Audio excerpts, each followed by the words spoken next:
Bonjour tout le monde! Je vais commencer par éplucher toutes les carottes dont j'ai besoin. J'ai trouvé des carottes de sable de la région du Mont-Saint-Michel. Elles sont fermes avec un vrai goût de carotte. Je profite pour faire sécher les pelures de carottes 100 degrés pendant 1 heure, ce qui va me permettre un préchauffage pour la cuisson des carottes rôties. Je fais de beaux bâtonnets pour les carottes rôties et toutes les chutes, je vais en faire une purée de carottes. Un peu d'huile d'olive, les herbes umami et un peu de poivre. La recette des herbes umami est dans la vidéo de condiments umami que j'ai fait précédemment.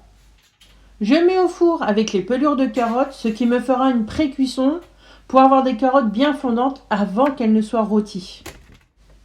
Je vais garder une grosse carotte pour en faire une julienne. Le reste, je mets tout dans mon panier à vapeur pour la cuisson de la purée. Je fais la julienne de carottes pour l'incorporer aux dalles. Je fais autant de cuissons de carottes différentes pour faire un plat végétarien complet. Les différentes textures, les différentes cuissons feront un accompagnement parfait. Je sors mon cuiseur à riz car un dalle s'accompagne initialement avec du riz. N'oubliez pas d'aller consulter la barre d'infos pour trouver toutes les proportions de la recette. Je m'attaque à la cuisson du dalle.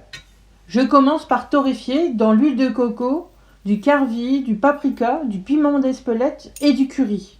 Beaucoup de curry. La torréfaction des épices vous donnera toutes les nuances et toutes les saveurs.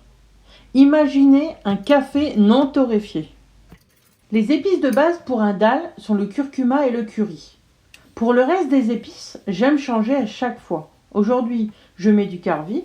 Demain, je mettrai des graines de fenouil ou des graines de coriandre. Je ne me vois pas manger une soupe de butternut avec à chaque fois du lait de coco. Pourtant, c'est délicieux, mais j'aime changer. Je réduis la cuisson sur feu doux. J'en profite pour préparer mon lait de coco. J'ai trouvé ce lait de coco en poudre qui est très pratique. Mais en termes écologiques, je ne sais pas si j'ai tout bon ou tout mauvais. Emballage plus léger, il n'y a pas d'eau à transporter. Mais par contre, est-ce que le principe de passer du lait de coco en poudre pour le réhydrater après, je ne sais pas. Sur ce, j'ai ajouté l'ail, la julienne de carotte et la première tomate de l'année que j'ai coupée en dés.